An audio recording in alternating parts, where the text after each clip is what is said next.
Bien, ¿cómo están? Tengan todos muy buenas tardes. Muchas gracias por haber tenido la gentileza de haber comprendido hola Francisca, esta situación particular que justamente acabo de terminar mi segunda reunión y ustedes tuvieron la amabilidad de poder correr, ¿cierto?, la asignatura, en este caso particular la clase de hoy. Y en el entendido también que las personas que no se puedan conectar hoy, no hay inconveniente alguno, porque la clase como siempre va a quedar grabada, y en ese contexto van a poder conocer la información que nos van a entregar cada uno de ustedes en sus diferentes exposiciones. En el día de hoy nos corresponde la exposición justamente de los grupos 5, 6 y 7, en cuanto a las temáticas, y denme un segundo por favor para poder revisar abrir las carpetitas.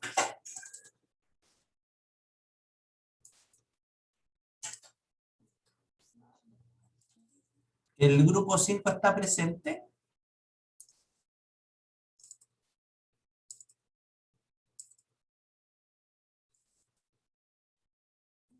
Hola, hola. Grupo 5. Sí, sí, sí, Hola. profe. ¿Qué Pero tal? faltan ¿Cómo aún unos integrantes. estás? Buenas. Dame un segundo. Hola. Grupo 5.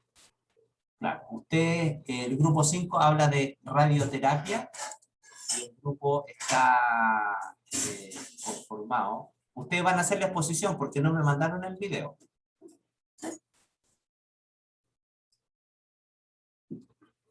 Sí, profe, sí debía haber usted recibido el video, si lo tenemos grabado.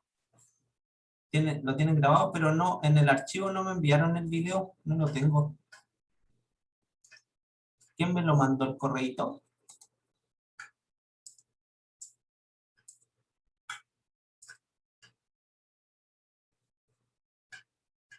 No, no lo tengo.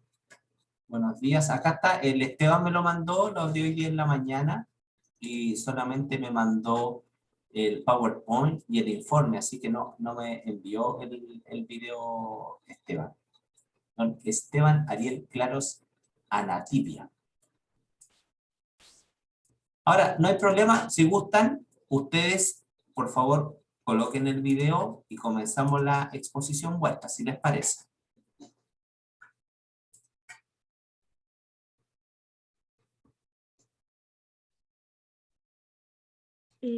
Profe, tenemos un problema, sí tenemos Dígame. el video, pero se puede hasta que aparezca el compañero que estaba encargado de editar el video, ¿podrían pasar a las otras presentaciones? Veamos, no hay problema. Las personas del grupo 6, que creo que el grupo 6, tengo yo esto guardadito. Exacto, yo tengo el video del grupo 6, ¿está presente el grupo 6 de braquiterapia? Sí, profe. Hola, ¿les parece que comencemos Hola. colocando vuestro video? Sí, profe, dale nomás. Estupendo, ya pues, entonces comenzamos con el grupo 6 de braquiterapia. Denme un segundo para hacer todas las conexiones, por favor.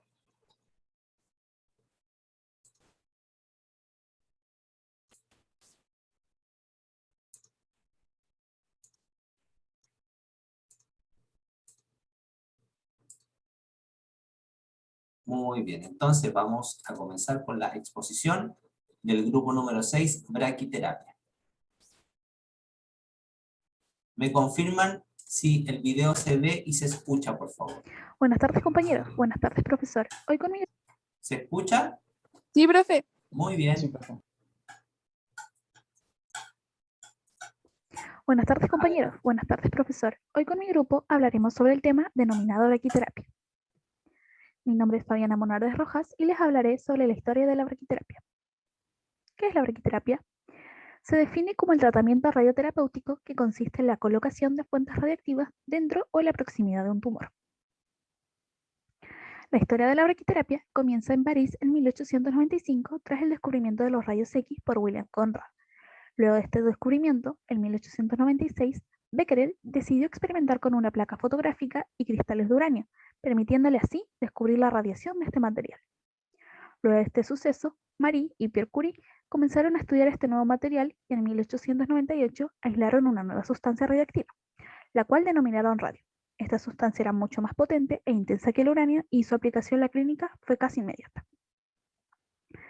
Las primeras aplicaciones de radio fueron con Dallos, ya que este fue el primer médico en tratar a un paciente afectado con lupus en 1901. Al principio de los años 20, las indicaciones de la radioterapia apuntaban más a afecciones cutáneas no malignas que a tumores en sí.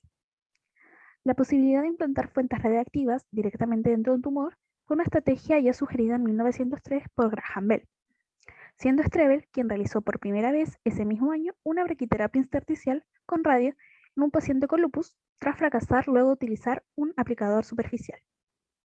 Seguido de este, Margaret trató con mejor resultado, aunque transitorio, un cáncer de cuello uterino.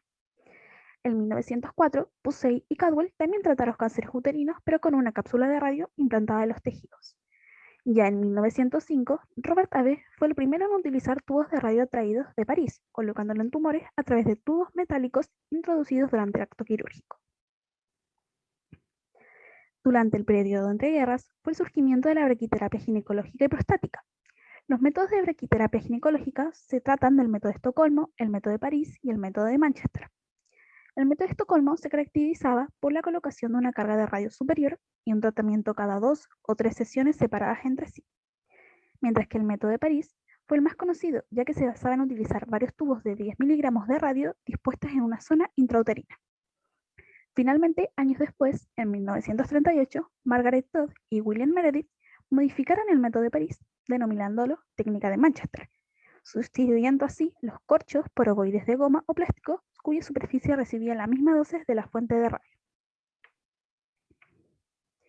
En cuanto a la braquiterapia prostática, existieron dos técnicas. La primera es la técnica de Hugh Hampton, donde se introducía el radio encapsulado en platino y goma para filtrar los rayos alfa y beta en la uretra, la vejiga y el recto, y así como también colocando otra fuente externa suspendida sobre el perine, como se puede ver en la imagen.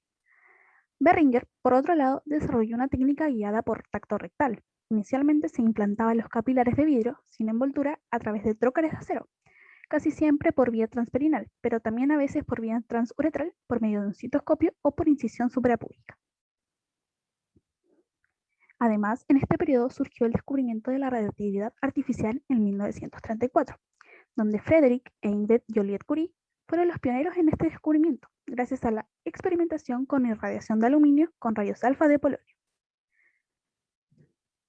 Después de la Segunda Guerra Mundial se han desarrollado diversos isótopos con energía o tecnología nuclear.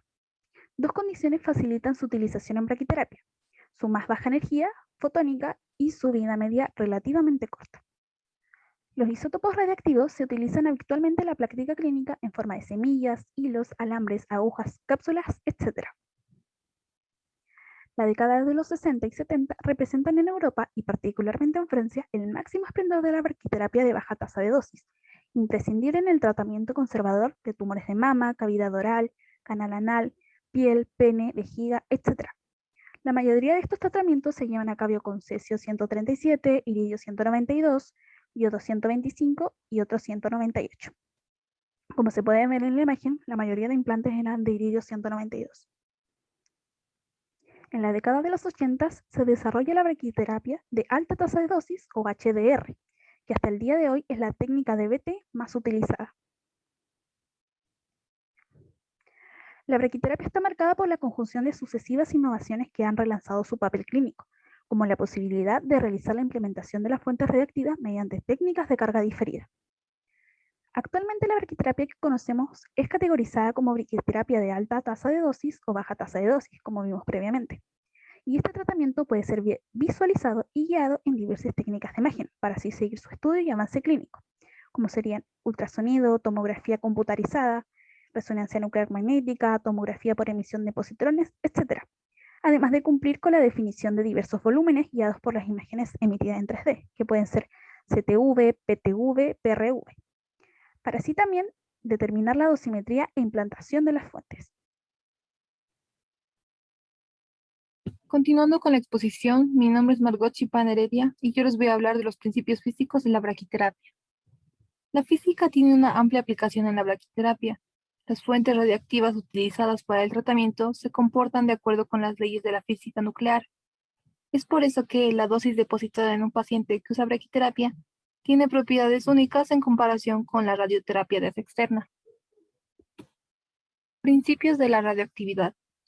La radiactividad es el proceso en el que un núcleo inestable se transforma en un estado más estable, liberando energía como radiación en el proceso. En braquiterapia, la radiación que se usa para tratar a los pacientes es creada por material radiactivo. Esto implica núcleos inestables, en donde estos pasan a un estado de menor fuerza y esta transición da como resultado la liberación de energía que pasa a administrarse a pacientes de braquiterapia. Fuentes utilizadas en braquiterapia.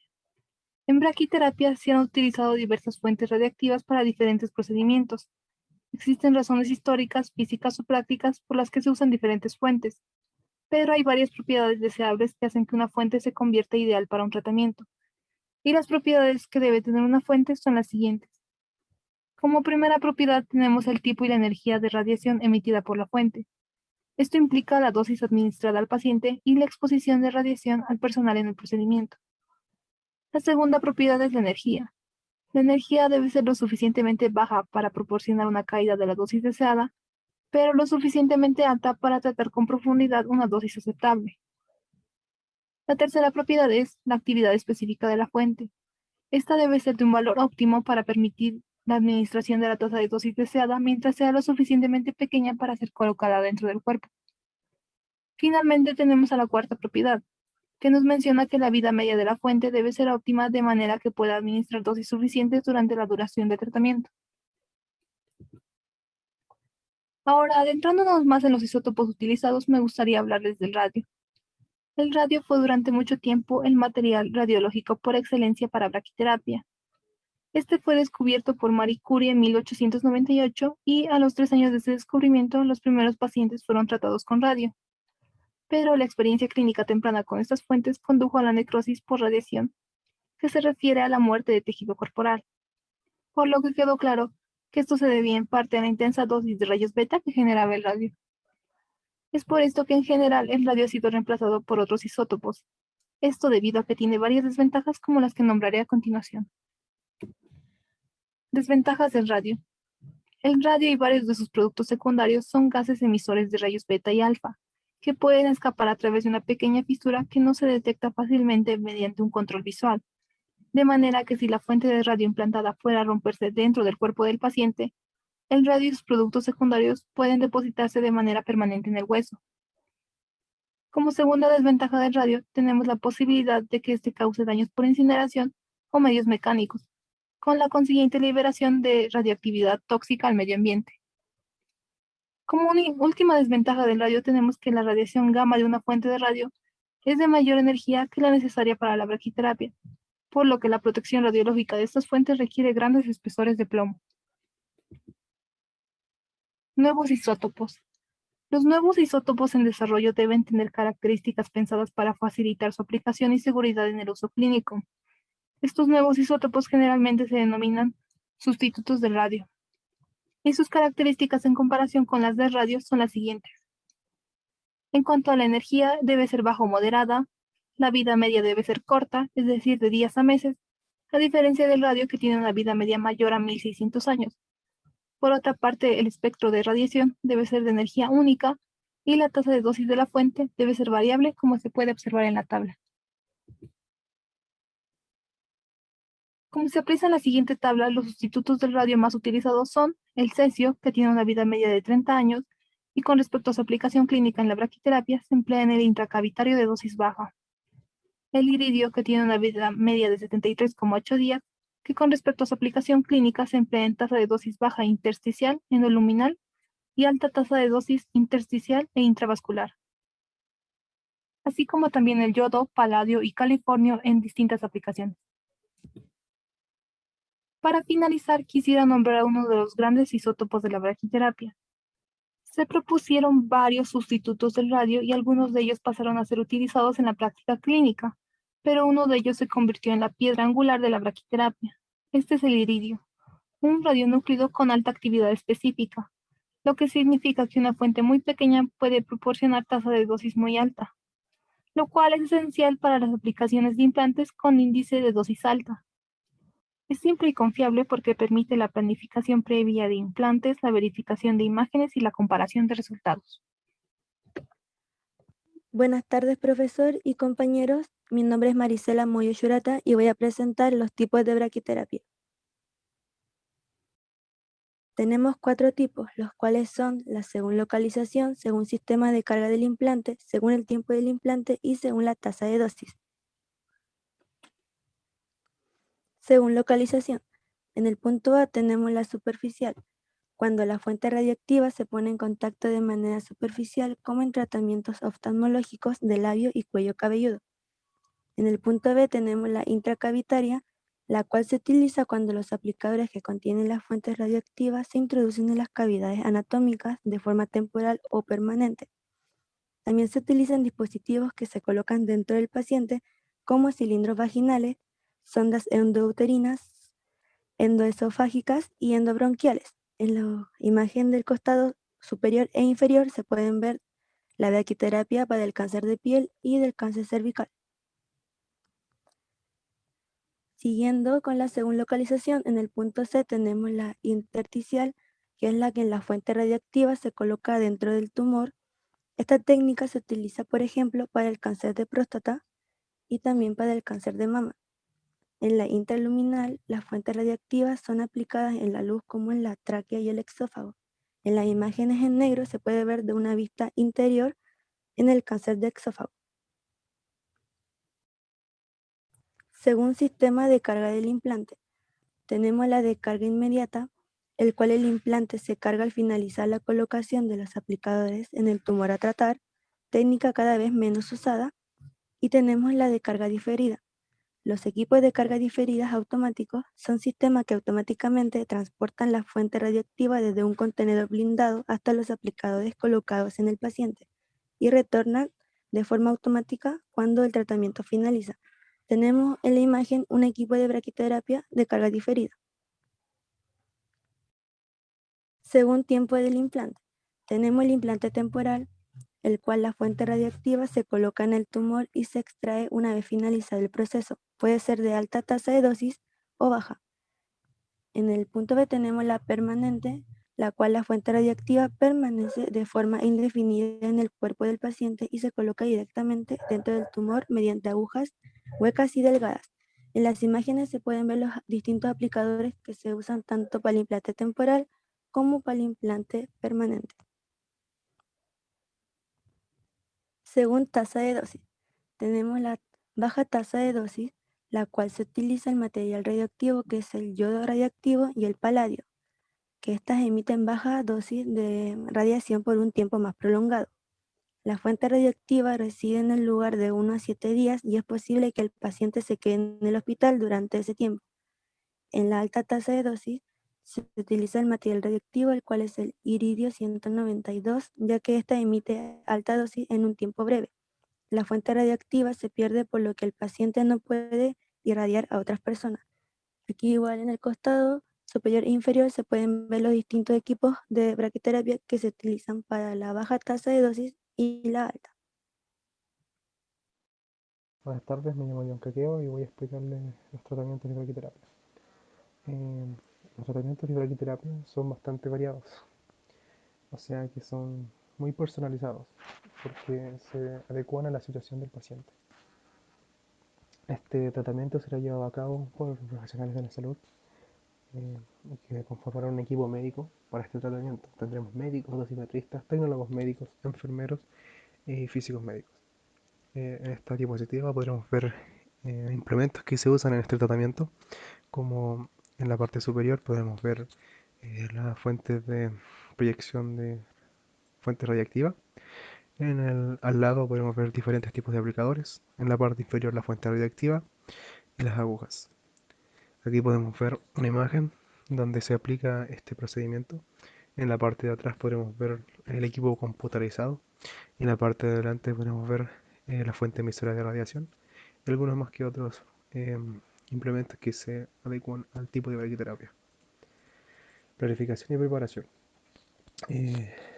Al comenzar se realizará una reunión en el equipo médico que planificará todo el procedimiento y tomará varios aspectos a tomar, como por ejemplo el historial médico del paciente, los beneficios, efectos secundarios que puede traer. También si se necesitan imágenes médicas para mayor información, en este procedimiento se llevarán a cabo. Luego habrá una preparación y esto dependerá únicamente de la zona que se quiera afectar. Por ejemplo, si tuviéramos que afectar la zona vaginal, habrá un tacto vaginal para descubrir y tener mayor información del paciente. Luego tenemos la conformación del paciente virtual, que consiste ya cuando se colocan los aplicadores con las diferentes técnicas. Técnicas de braquiterapia, que son braquiterapia superficial, como lo vemos en la imagen número A, braquiterapia intersticial en la imagen número B, braquiterapia intracavitaria en la imagen número C y braquiterapia intraluminar en la imagen número D. Luego de que los aplicadores ya están fijados en su posición, se tomarán diferentes imágenes médicas de la zona del órgano.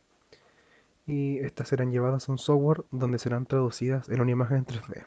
Que esto nos sirve para tener una imagen con el órgano y los aplicadores en una posición, en una determinación hipotética. ¿Qué quiero decir con esto? Que tendremos una imagen 3D con los aplicadores donde podremos ver la zona que se quiere irradiar, así poder tener una perfección del procedimiento y no pasar a llevar otros órganos. Luego de esto viene aplicar la radiación.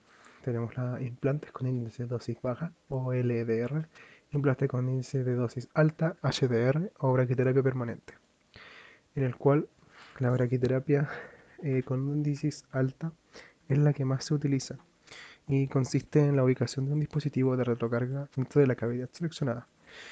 Posteriormente se conectará a un catéter y mediante el control computarizado se llevará a cabo el desplazamiento robótico de la mini fuente de radiación, que va a posicionarse en el lugar que se planificó. Aquí podremos ver una braquiterapia de mama. Podremos ver las zonas de irradiación que se está afectando y en la parte inferior derecha podemos ver a la mama con los aplicadores. La finalización del tratamiento. En este procedimiento se retira el catéter o aplicador de forma muy cuidadosa, dejándole el trabajo al enfermero que se encarga de los procedimientos post-tratamiento, como el tomar el pulso, la temperatura o la presión arterial. Buenas tardes, profesor y compañeros. Soy Araceli Laura y presentaré las aplicaciones de braquiterapia en enfermedades. La braquiterapia es empleada como el tratamiento único en el cáncer de próstata y últimamente en el cáncer de piel. Igualmente es combinada con la radioterapia externa, como en los casos de cáncer de canal anal, de cervix, de endometrio, de esófago, de pulmón, de mama, de útero, de vagina y vulva, y finalmente sarcomas. El sarcoma también es un tipo de cáncer que empieza en ciertos huesos y músculos, generalmente de tejidos blandos en adultos. La braquiterapia ginecológica es una modalidad de radioterapia que es aplicada fundamentalmente en tumores ginecológicos. Este tratamiento se realiza usualmente luego de una cirugía ginecológica y no hay problema en que se realice sin una radioterapia externa de por medio. Procedimientos de tratamiento. Cáncer de cervix. Hay personas que no presentan síntomas y debe haber un diagnóstico médico de por medio, pero hay ocasiones donde se presentan dolores y o un sangrado vaginal anormal, como después de tener relaciones sexuales, menopausia y entre periodos menstruales que duran más tiempo de lo usual. Este tratamiento permite la radiación de altas dosis. Esto se lleva a cabo a través de un catéter en el cuello uterino para lograr minimizar la exposición de propagación de rayos en los tejidos y órganos adyacentes. Cáncer de mama.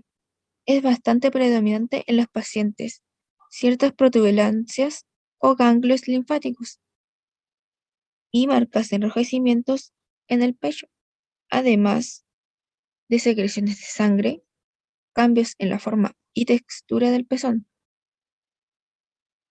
Este tratamiento toma lugar luego de una cirugía de conservación de seno, la cual colabora en la reducción de la propagación del tumor, para luego seguir con colocar catéteres o un globo en el pecho 2 veces por día durante un determinado tiempo. Luego estos aparatos serán conectados a una máquina de braquiterapia. El cáncer de piel. Los síntomas en este caso varían dependiendo de la condición del sujeto, pero generalmente se puede ver que padecen de protuberancias en la piel, tales como la neoplasia, o surgimientos de manchas inusuales como indicios de enrojecimientos. Se pueden utilizar diversos aplicadores o isótopos radioactivos en contacto al tumor.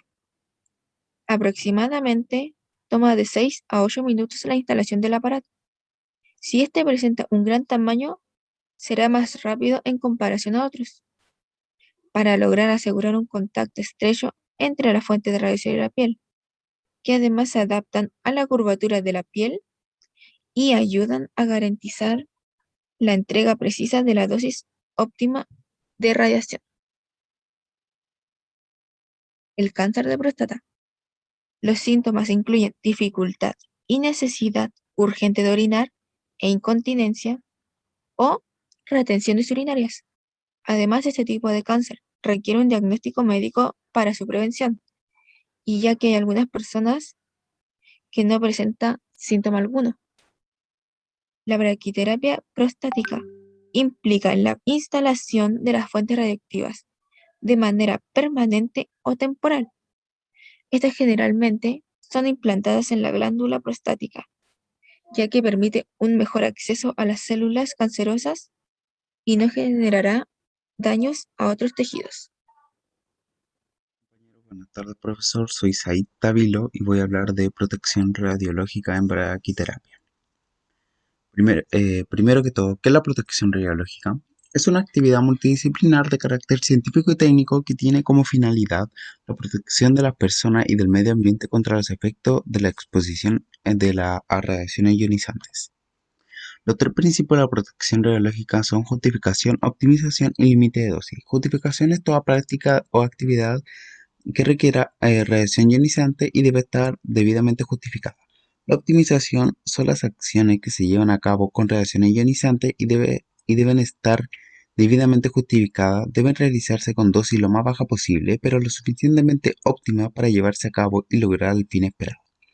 El límite de dosis es toda acción de radiación que se debe realizar dentro de ciertos parámetros y no se debe aplicar mayor radiación de los límites establecidos para aquel caso o situación determinada.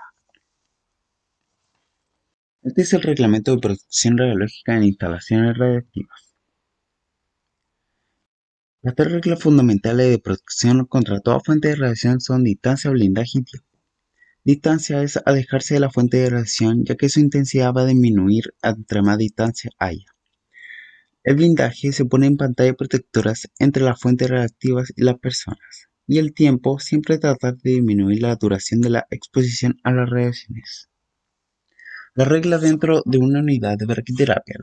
La modalidad de braquiterapia va a requerir medidas de protección radiológicas específicas para el personal que por profesión se va a ver frecuentemente expuesto. Algunas, por ejemplo, son establecer prevenciones en el diseño que permita controlar la dispersión de la contaminación radiactiva. Establecer una vigilancia de la contaminación radiactiva antes, durante y después de los procesos con material radiactivo. Existen tres tipos de radiación, baja, media y alta, pero yo solo voy a hablar de la alta porque es la que más riesgo trae. La braquiterapia posiblemente sea, si no la mayor, una de las prácticas médicas con radiación ionizante que trae mayor riesgo radiológico asociado. En braquiterapia de alta dosis los riesgos son los siguientes. Algunas que cubre el programa de garantías de calidad son la planificación del tratamiento y cálculo de dosis, el tratamiento impartido o a otro paciente. El blindaje inadecuado, el error de la actividad de la fuente, el error en la posición de la fuente.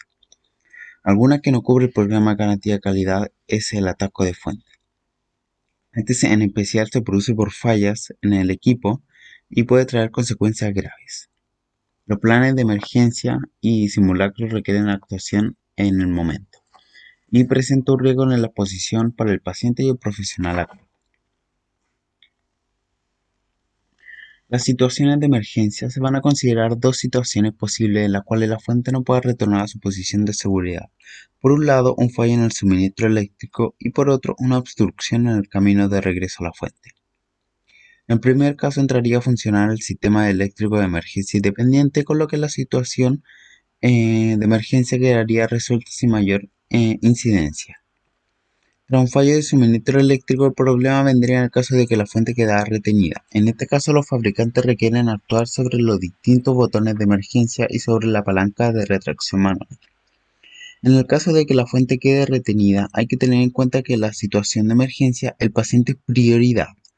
Por eso la actuación debe ser inmediata. Como estrategia general se va a seguir la siguiente secuencia.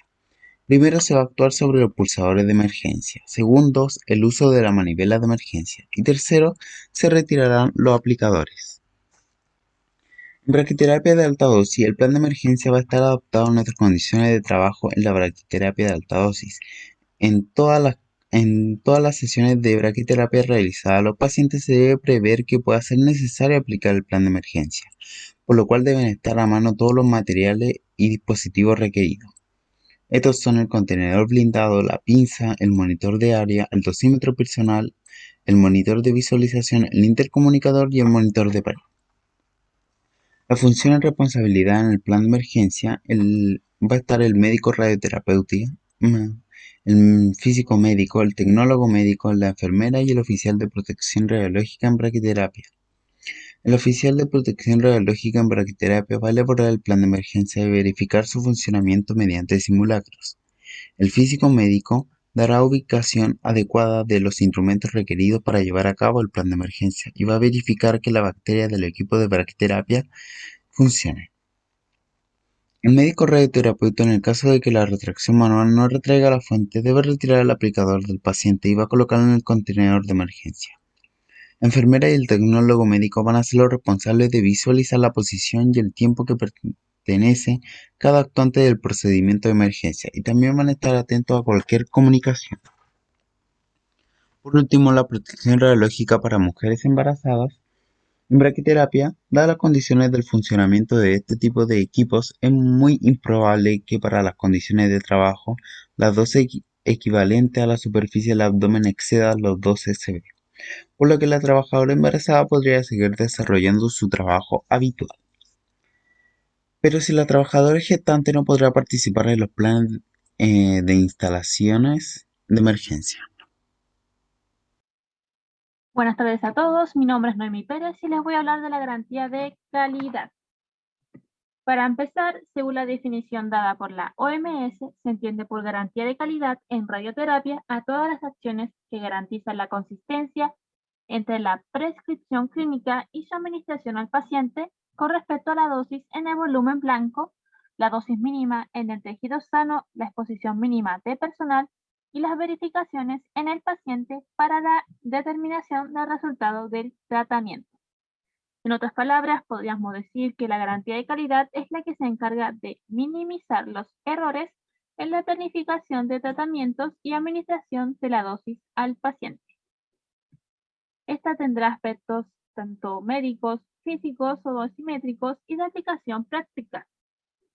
Los requisitos mínimos son disponibilidad de instalaciones y equipos adecuados, incluyendo unidades de tratamiento y de producción de imágenes, de equipos mediadores de radiación, de sistemas de planificación de tratamiento y niveles de personal profesional cualificado. El equipo mínimo recomendado es cámara de ionización de tipo pozo o calibrador de isótopos con soportes para fuentes de braquiterapia. Si no hay disponibles fuentes de cesio 137, disponibilidad de una fuente de referencia para verificación de la estabilidad de la fuente. Banco de trabajo para verificación de la homogeneidad y posicionado de las fuentes, barómetro, termómetro y calibre. Aquí hay algunas imágenes de lo ya mencionado. En el programa de garantía de calidad, en este programa es el que acredita y garantiza que el servicio que ofrece está autorizado por las autoridades competentes. Toda institución deberá crear su propio programa de garantía de calidad. El programa de garantía de calidad está sujeto a revisiones periódicas, está compuesto por pruebas, procedimientos, análisis de resultados, entre otros, y este programa estará hecho por el físico médico. En la garantía de calidad para fuentes de braquiterapia tenemos esta tabla, en la cual se describen los tipos de fuentes que son T medio largo, T medio corto, a las cuales se le realizan pruebas según el tipo de fuente. La frecuencia con que se realizan las fuentes, que puede ser de manera inicial, trimestral en cada uso o anual, y la frecuencia lo define cada centro. Por último encontramos la tolerancia. Después encontramos las pruebas de control de calidad de los aplicadores. A estos aplicadores se les realizan distintas pruebas que salen en la tabla, al igual que la frecuencia y la tolerancia.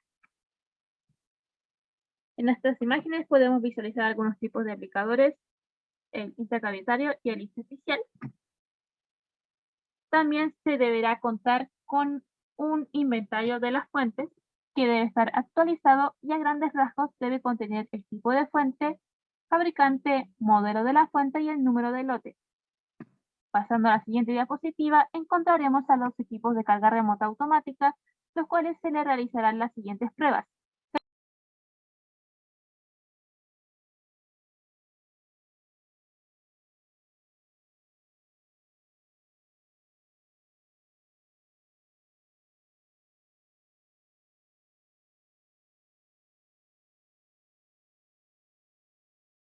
En este programa se busca que el proceso de inserción, diseño, evaluación y administración del tratamiento sean los correctos, y para eso se hace uso de sistemas computarizados de planificación, en cual se encarga de la visualización de las fuentes en el paciente, también calcula la dosis a partir de los datos y parámetros asignados, nos brinda métodos de evaluar, representar y optimizar la distribución de dosis, entre otros.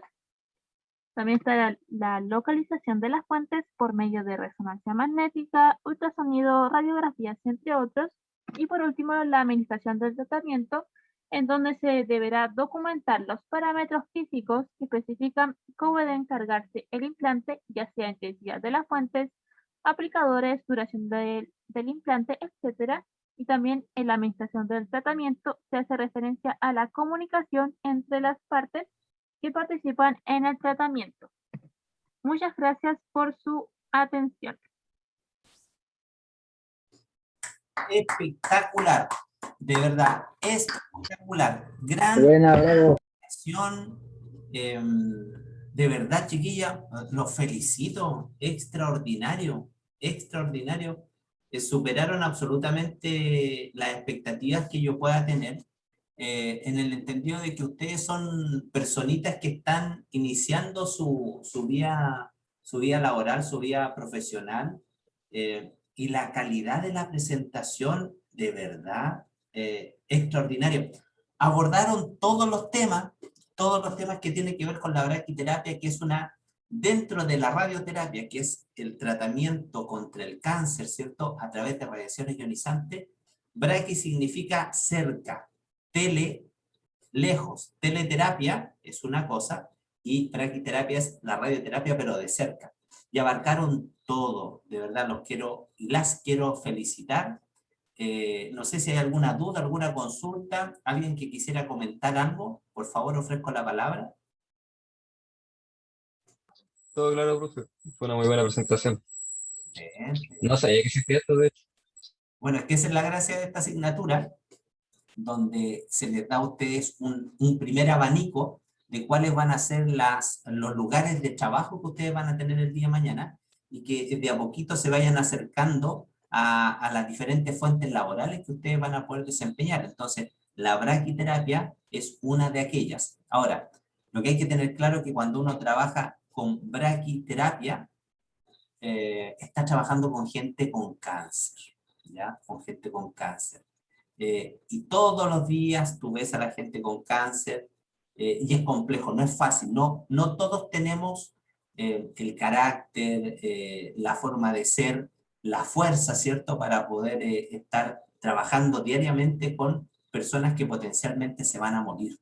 Y eso es así, es cierto. Tú, sobre todo en radioterapia, en teleterapia, que nos van a explicar en algún momento más, tú puedes tener a los pacientes durante 30 sesiones, 35 sesiones, y de repente en el día 28, aló, no vino tal paciente, por favor averigüen qué pasó, y el paciente falleció.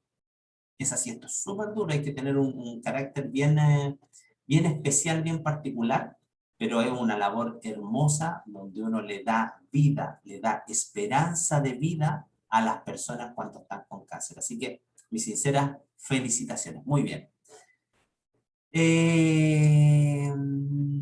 Francisquita, me saludaste por interno. ¿Todo bien, Francisca? Sí, vale. Vale, estupendo. Profesor, hola, buenas. Hola. Somos el grupo 5, ya tenemos listo el video para compartirlo. Oye, lo que sí, igual compártelo conmigo para yo guardarlo. Sí, pero sí, se lo envío. Tranquilo, ahora haga su exposición y mucha suerte, que estén muy bien. Adelante. Ya, tengo permiso para compartir, ¿no? Sí, señor. Autorizado. Ahí está, ¿se ve? Sí. A ver, actívelo para que se escuche. Al tiro. Hola, muy buenas tardes. ¿Se escucha bien? Está muy bajo. Está muy bajo, ok. Muy buenas tardes, profesor y compañero. Yo lo escucho bajo, no sé el resto de sus compañeros. Se escucha bajito. ¿Cierto? Le voy a subir el volumen al PC, supongo. A ver. Dale, con tranquilidad.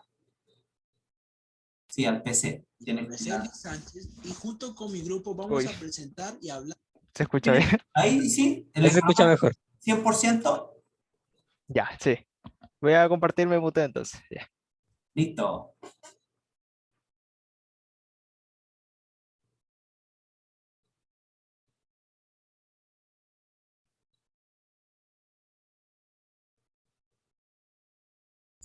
Ya sé que lo que es, profe. Esteban, no estoy compartiendo audio del PC. Ahí está. Ya. Por eso se escuchaba desde el micrófono lo que estaba ahí escuchando. Muy bien. Entonces, desconecte. Bueno, yo lo saco de acá. Y lo que tienes que hacer cuando vayas a Share Screen es activar la casilla que dice compartir sonido. No sé si sabe, hijo. O se lo muestro. Sí, ya lo vi, ya. Muy bien. Ahí está, ahora debería estar entonces. A ver. En el presente trabajo de investigación. Ahí sí. Ahora se escucha, ¿no? Vamos, ya, ahí está. Lo dejo entonces. Ya.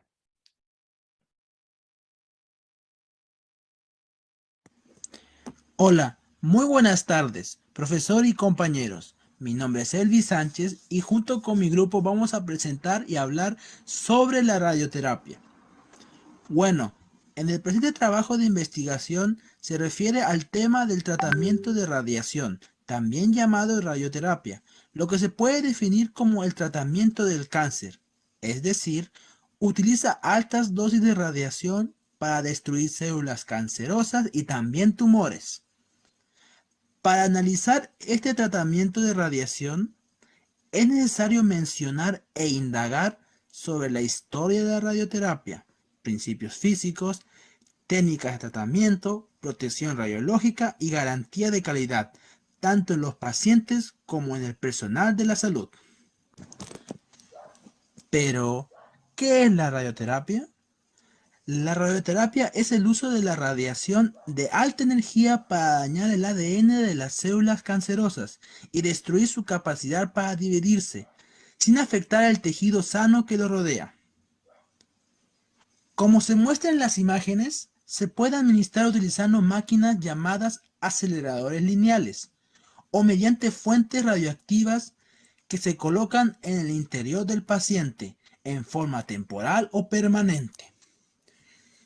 Se puede utilizar exámenes por imágenes para ayudar a determinar la forma y ubicación exacta del tumor como se encuentra en la imagen y también definir sus límites. Ahí se ve muy presente. Bueno, como parte de la historia, hace más de un siglo la radioterapia se utiliza como tratamiento. El primer informe de una curación con radioterapia fue en el año 1899, poco después de 1895 cuando Wilhelm Conrad Röntgen descubre los rayos X, y en el año 1898 cuando Curie descubrió el radio. La radioterapia es introducida en España en el año 1906 por Celedonio Calatayud, primer médico español en utilizarla en la lucha contra el cáncer. En 1922, la oncología se establece como disciplina médica, al igual que el resto de las técnicas utilizadas para tratar el cáncer. La aparición en 1953 del acelerador lineal, que es un aparato que emite radiaciones, y el uso del cobalto son los dos grandes pasos que ha dado la ciencia en el terreno. A partir de 1980, con la radioterapia conformada con 3 dimensiones, gracias a la ayuda del TAC y a los sistemas informáticos de cálculo dosimétrico, se obtienen imágenes virtuales de los volúmenes a tratar, que permiten así concentrar mejor la dosis. A partir de la década de 1990, otras técnicas de imagen como la RMN, ecografía y PET se han incorporado a la planificación de la radioterapia, como las que se obtiene una delimitación más exacta del volumen tumoral, para respetar así los tejidos sanos en el organismo. Ya en el siglo XXI empieza a surgir complejos sistemas de radioterapia 4D, es decir, una radioterapia que tiene en cuenta los movimientos fisiológicos de los órganos, como los pulmones durante la respiración, como se ve en la imagen.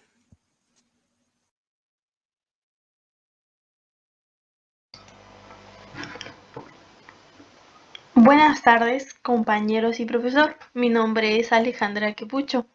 Yo les voy a hablar sobre quién recibe la radioterapia.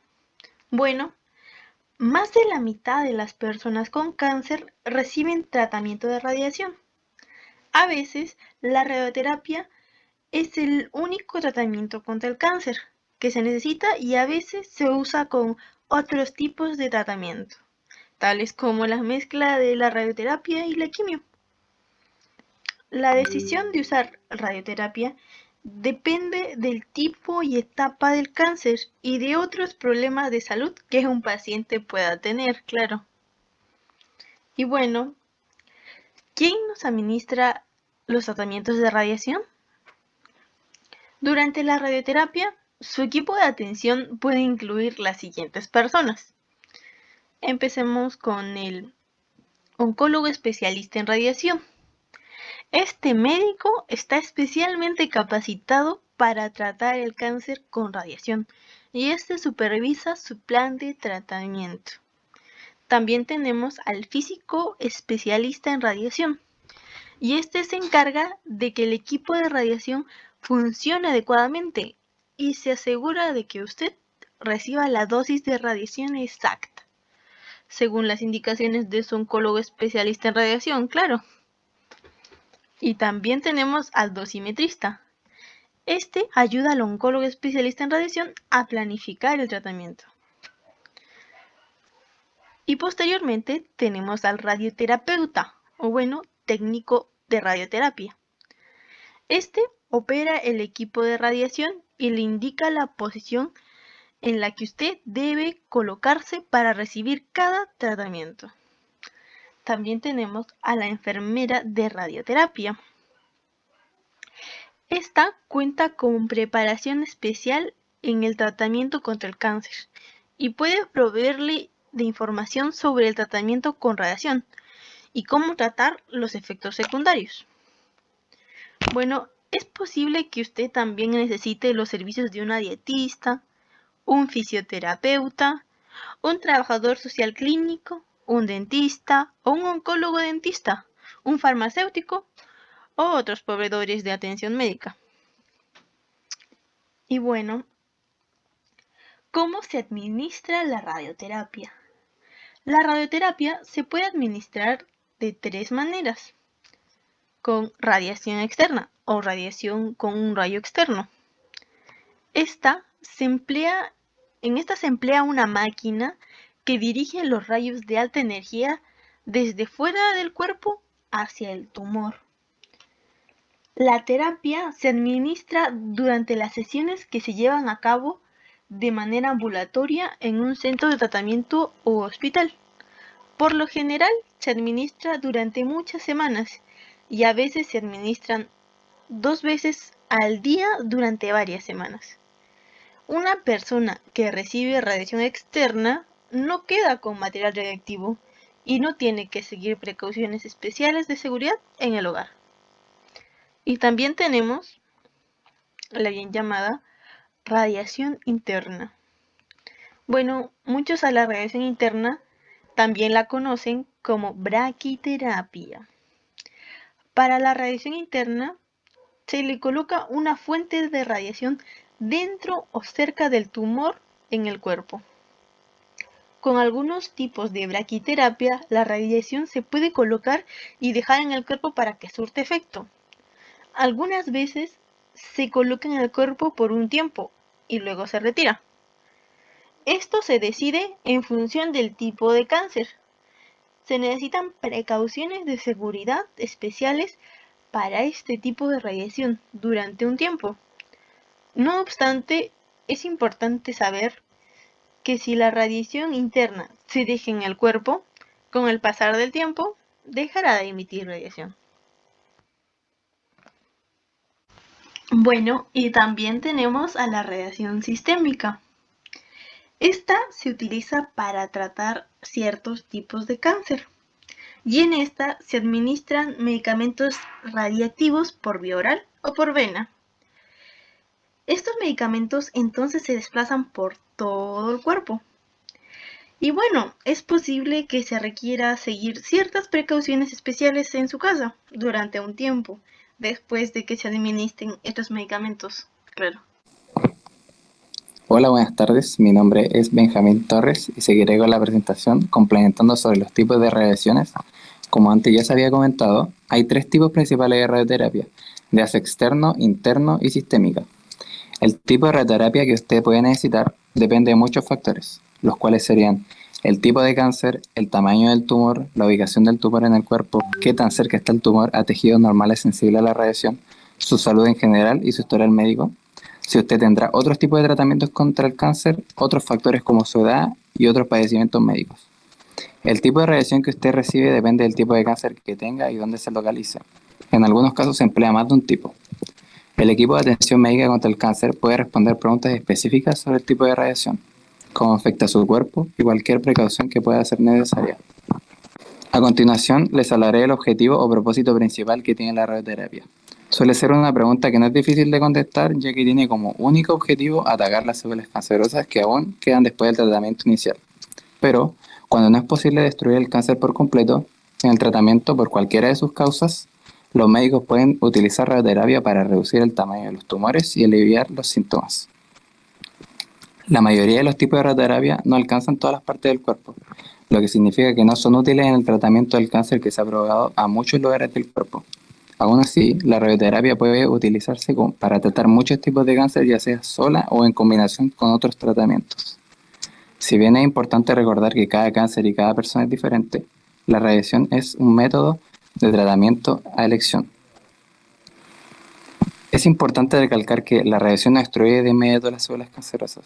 Se requieren días o semanas de tratamiento antes de que el ADN esté dañado lo suficiente para que mueran las células cancerosas. Luego, las células cancerosas siguen muriéndose semanas o meses después de terminar la radioterapia. Cuando las células dañadas mueren, se descomponen y el cuerpo las desecha. Seguridad para el paciente y su familia. Los médicos vienen usando radioterapia de forma segura y eficaz para tratar el cáncer desde hace más de 100 años. Recibir radioterapia incrementa levemente el riesgo de desarrollar otro cáncer. No obstante, en muchas personas la radioterapia elimina el cáncer existente. Este beneficio es mucho mayor que el pequeño riesgo que el tratamiento genere un nuevo cáncer. Durante la radioterapia de gas externo, el paciente no se vuelve radioactivo. La radiación permanece en la sala de tratamiento.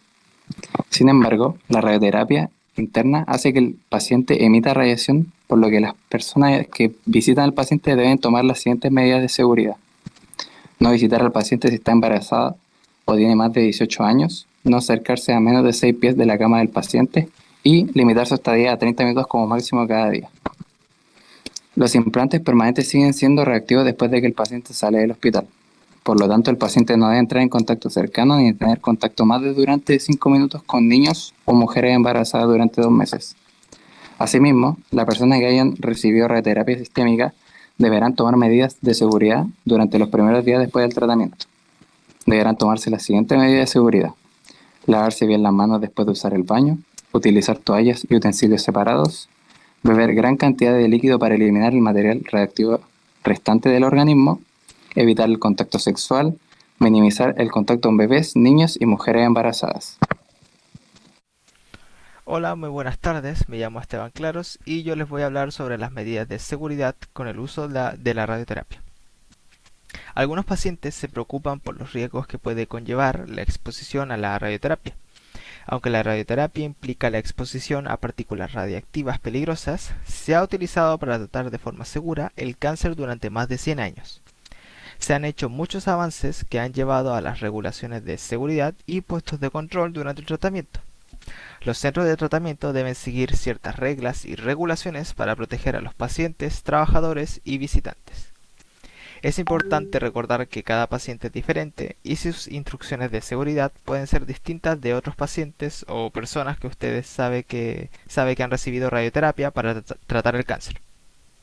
Cualquier precaución que deba tomar depende de qué tratamiento se use, el tipo y la dosis de radiación que se administre. De ser necesario, el equipo de atención médica contra el cáncer le dará instrucciones precisas para que sepa qué medidas debe tomar y durante cuánto tiempo se deben seguir estas precauciones. Debería seguir sus instrucciones tal y como se le indiquen. Una abreviatura común utilizada por los médicos y los expertos en radiación es ALARA. Las siglas ALARA en inglés significan tan bajo como sea razonablemente posible. Esto significa que las personas deben limitar la exposición a la radiación que no tiene ningún beneficio para ellas. Tengan en cuenta que es imposible evitar totalmente esta radiación al exponerse a este tipo de tratamiento.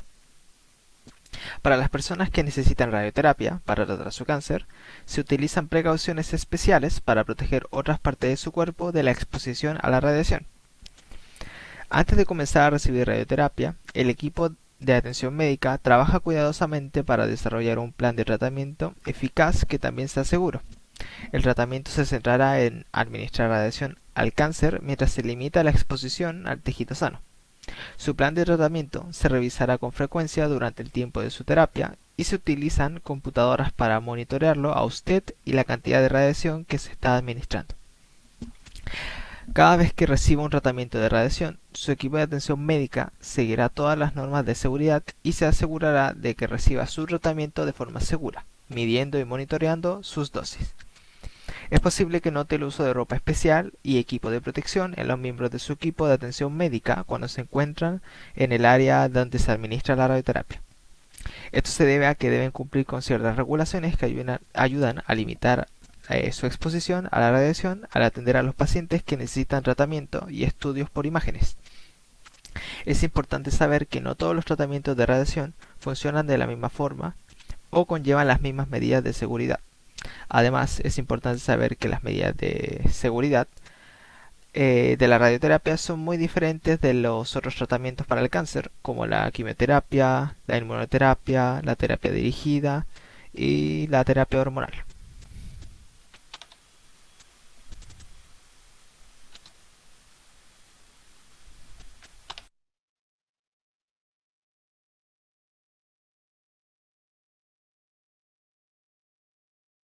Buenas tardes, soy Bastián Barriga y yo les voy a hablar sobre los procedimientos, o sea, los procesos del tratamiento. En el primer contacto que tiene el paciente con el oncólogo radioterápico, el médico en cuestión elabora una historia clínica en la que incorpora las exploraciones que le hayan practicado al paciente.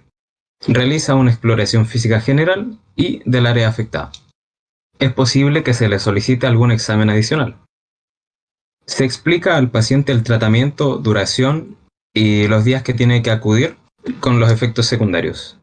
Se responden las consultas que pueda tener este y se hace firmar el consentimiento informado. El orden de los procesos es el siguiente. La planificación de tratamiento. La planificación se ha de realizar en 3 dimensiones con simulación virtual.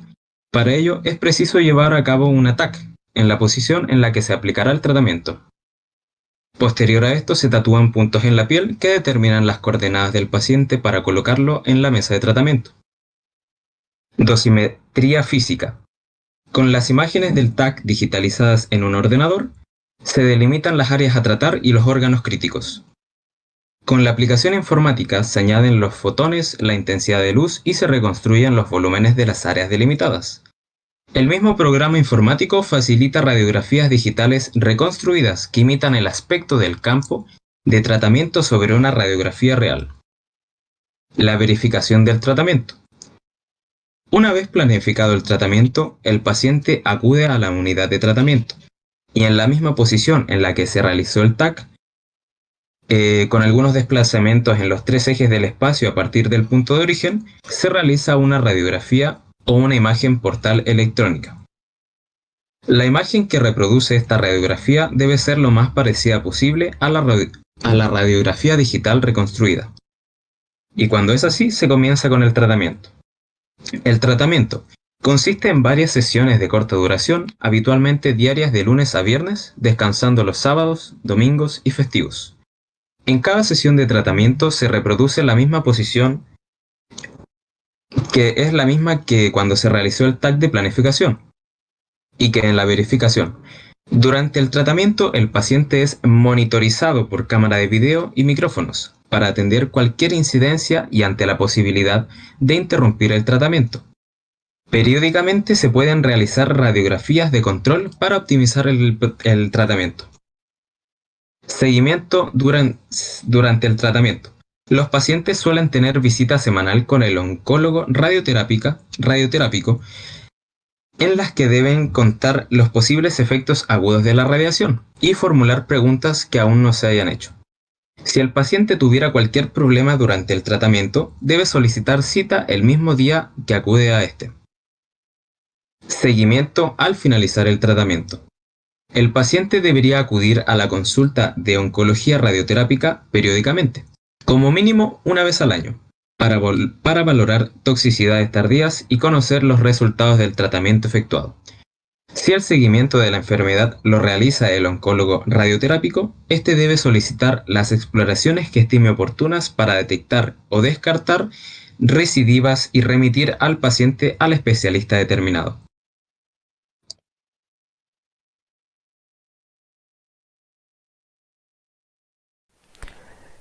Respecto al cuidado de la piel, es recomendable tener la piel totalmente limpia, o sea, sin cremas, 2 horas antes de la sesión de radioterapia. Además, se aconseja emplear jabones neutros y utilizar ropa de algodón y holgada para que no se ajuste a la piel y evitar rosaduras. En el caso de que la zona radiada sea el pecho, se recomienda utilizar sujetador sin aros. Muchas personas piensan que la radioterapia quema la piel, pero lo que produce es un enrojecimiento similar al que se produce al tomar sol sin protección. Por tanto, aunque no se produzcan quemaduras graves, es conveniente cuidar la piel, especialmente cuando se reciben dosis altas. Cuando se deben radiar zonas próximas a la boca, lo primero es ir al dentista para solucionar los problemas que existan. Además, se aconseja un cepillo pequeño para evitar heridas y tomar alimentos que no estén muy sazonados. Hay que vigilar la aparición de llagas y en ese caso existen tratamientos que pueden calmar el dolor. Es muy importante una buena limpieza para reducir la capacidad de la bacteria de la boca para hacer llagas. Existe el riesgo de perder la fertilidad, si bien dependerá de la zona que tenga que radiarse. Los médicos son cuidadosos para evitarlo y lo recomendable es consultar cada caso para conocer los riesgos.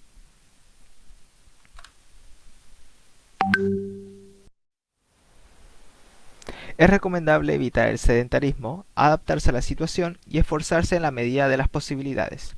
Hay que tener en cuenta que una vida saludable puede ayudar a reducir el proceso de recuperación y mejorar el bienestar emocional. Y no hay que preocuparse de exponer a otras personas a la radiación. Es una creencia errónea.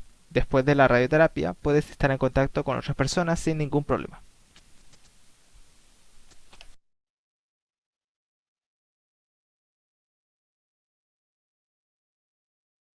Equipo multidisciplinar. El oncólogo radioterapéutico no es el único profesional que participa en este proceso. Por ejemplo, la enfermera está especializada en educación sanitaria para el manejo de los efectos secundarios, y el físico hospitalario tiene formación médica y se encarga de adaptar la información y los parámetros que le suministra el médico con el propósito de aplicarlo a la máquina. Información y apoyo. La información y el apoyo psicológico ayuda a comprender el proceso y a mejorar la calidad de vida. Es aconsejable preguntar todas las preguntas al equipo profesional que interviene en la radioterapia antes de acudir a Internet u otras fuentes de información que no se adaptan en cada caso concreto. Y además es muy importante permitirse el desahogo emocional, buscar ocupaciones diarias y tratar de alterar lo menos posible la vida cotidiana.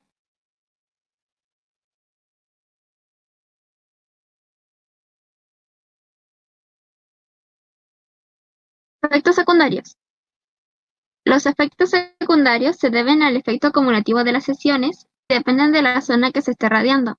Por ejemplo, si se radia la zona de la cabeza, hay riesgo de caída de cabello, pero cada vez es menor gracias a los avances en este tratamiento. Como norma general, los efectos secundarios tienden a desaparecer a un mes después de la finalización del tratamiento. El cansancio-fatiga es un efecto muy común entre los pacientes, y aunque existen motivos fisiológicos, hay una parte muy importante que depende de la propia persona. Hay que aprender a adaptarse y manejar la fatiga, buscando una vida lo más normal posible. La acción de estos aparatos suele estar muy focalizada, de manera que sus efectos suelen ser breves y generalmente bien tolerados. Una buena combinación de descanso, actividad física y prendas delicadas, como habían dicho anteriormente, puede atenuar estas molestias, además que, al depender del estado anímico del paciente, se hacen más tolerables por la incidencia de la actividad en balance con un adecuado descanso. Las células no tumorales también son sensibles del mismo modo a los efectos radioterapéuticos, por lo que en la mayoría de los casos también resultan afectados por este tratamiento, ya sean en zonas locales focalizadas o a la hora de efectuar una radiación con mayor margen. Esto tiene como efectos secundarios la muerte del resto de las células plasmáticas no cancerígenas en otras partes del organismo. Crea una inmunodeficiencia realmente importante, provocando una exposición mayor a infecciones y hace que la recuperación del paciente sea más lenta. Otros efectos secundarios de la radioterapia son picazón, ampollas, diarrea, caída de cabello, náuseas, vómito, inflamación, dificultad para tragar, cambios urinarios o en la vejiga.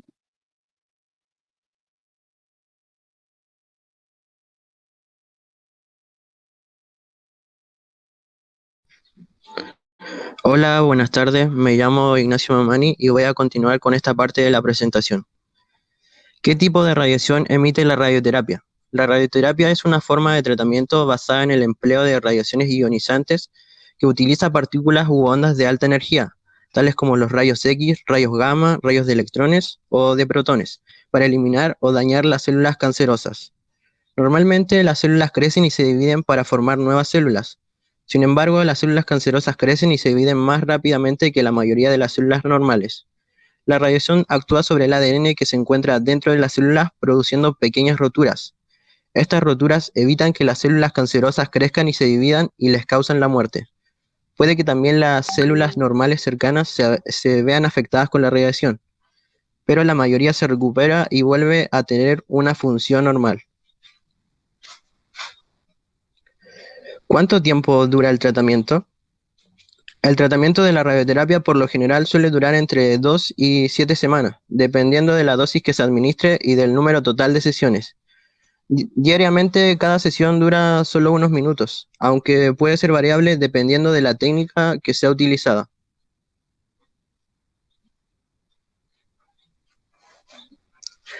Diferencias entre la quimioterapia y la radioterapia. La quimioterapia y la radioterapia son los dos tratamientos más frecuentes contra el cáncer. Se emplean según el caso por separado, uno a continuación del otro o juntos. La primera diferencia entre ambas se encuentra en el tipo de tratamiento y la vía de administración. En la radioterapia se utilizan varios rayos de radiación que se intensifican en una zona concreta del organismo, que es donde se localiza el tumor. Por su parte, en el caso de la quimioterapia, se emplean fármacos quimioterápicos que se combinan entre sí. Estos medicamentos suelen administrarse por distintas vías, aunque las más comunes son la vía oral y la endovenosa. No inciden sobre una única zona. La radioterapia suele usarse sobre todo para dos objetivos: uno paliativo, con el propósito de disminuir el tamaño del tumor, mejorar los síntomas del cáncer y el retraso en el avance del cáncer, pero no consigue curar la enfermedad. También suele utilizarse como tratamiento adyuvante, lo que implica que se aplique sobre una parte operada para disminuir la posibilidad de que vuelva a aparecer. Hay que diferenciar también los efectos secundarios de la quimioterapia y la radioterapia. Según la forma de administración, en la primera opción hallamos una sintomatología más vinculada con la parte irradiada, mientras que con la quimioterapia existirá clínica generalizada, ya que las propiedades alcanzarán las distintas partes del organismo. Por último, también se debe valorar que la radioterapia solo puede usarse una vez sobre una parte, ya que la radiación es absorbida por el organismo de forma indefinida, pero sí que podrá utilizarse en otras partes del cuerpo, que anteriormente no hayan sido sometidas a la radiación. En lo que refiere a la quimioterapia, el tratamiento puede administrarse en las ocasiones que el médico considere necesarias. Por último, ¿qué alternativas existen para tratar el cáncer? Frente al diagnóstico de cáncer, el médico determinará el tratamiento a seguir de acuerdo al resultado de la biopsia y qué tan avanzado esté localmente. El tratamiento del cáncer contempla multiespecialidades, donde se encuentran distintas alternativas que pueden aplicarse en conjunto o individualmente. Primero se encuentra la cirugía, que consiste en la resección del tumor y ganglios regionales. Su indicación depende de dónde está localizado el cáncer, pero casi siempre se realiza cuando hay presencia de tumores sólidos, a no ser que la enfermedad ya se encuentre en una etapa avanzada o con metástasis. Segundo, se encuentra la radioterapia, que se basa en el uso de energía de gran potencia o radiaciones como radiaciones de electrones para destruir las células cancerígenas. Tercero, se encuentra el tratamiento sistémico.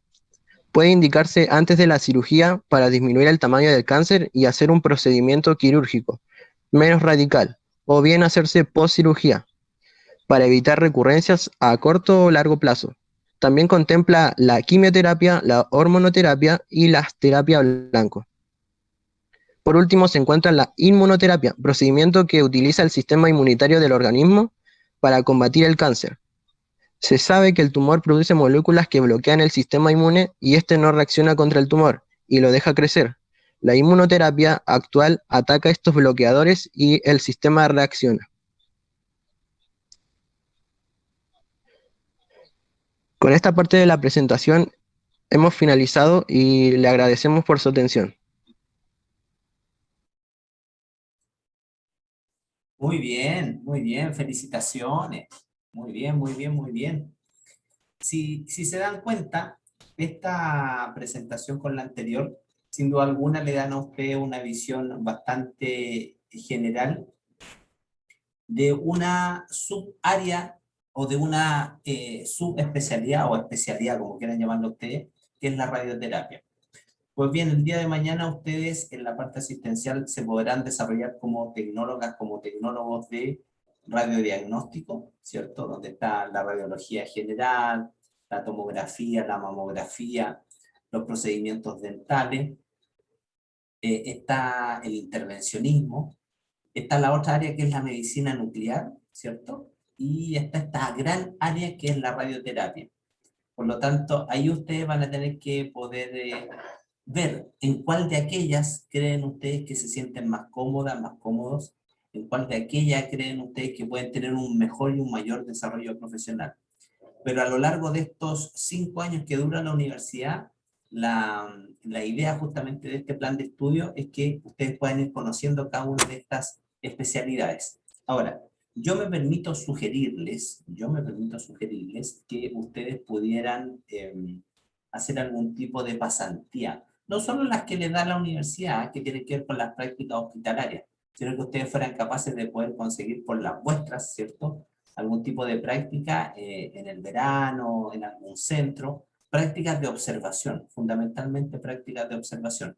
Y eso es una muy buena forma de saber si en vivo y en directo lo que hacen y los tecnólogos médicos es lo que a mí realmente me va a gustar y me va a servir.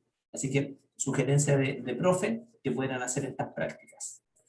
Perfecto. Entonces, a continuación nos corresponde, hicimos el grupo 5-6, el grupo número 7. Ya, profe, le voy a mandar el enlace para que ponga el video, por favor. Bueno, como no, con todo gusto. ¿No quiere colocarlo usted? Me parece más cómodo que lo coloque usted, la verdad. ¿Qué tal? Muy Es bien. que ya lo subí a Drive, entonces es más fácil para usted que lo coloque usted, la verdad. No hay problema, hijo querido. Profe, el tema del informe se lo mando ahora, después por correo, ¿cómo lo hacemos? Todo debiera haber estado antes de la presentación. La verdad no sabía. Ya. Pero bueno.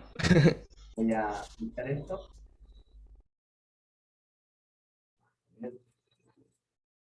Google Drive.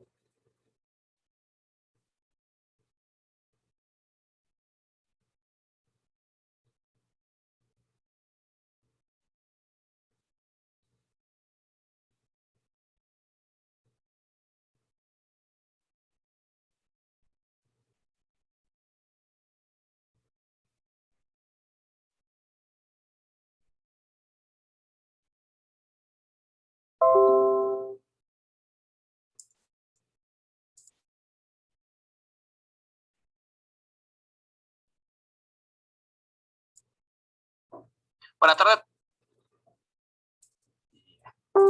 Entonces, a continuación, vamos con la presentación del grupo número 7.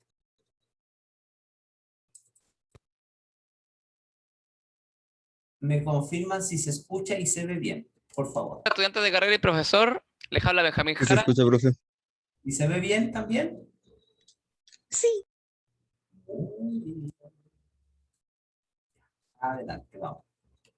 Buenas tardes, estudiantes de carrera y profesor, les habla Benjamín Jara y hoy junto con mis compañeros de grupo Brunella Bustamante, Catalina Conde, Nicolás Mamani, Jared Mena, Melanie Moyo y Fabián Ortiz, vamos a exponer sobre lo que es la protección radiológica. También vamos a pasar temas tales como los orígenes e historia de los rayos ionizantes, los principios fundamentales de la protección radiológica, el marco legal y normativa vigente sobre el uso de la radiación ionizante en el campo laboral, los tipos de rayos y sus efectos en la salud, entre otros. Para empezar, Profe, perdone, ¿qué es no la se ve. protección radiológica? Bueno, como ustedes ya saben, entre todas las aplicaciones... Es legal.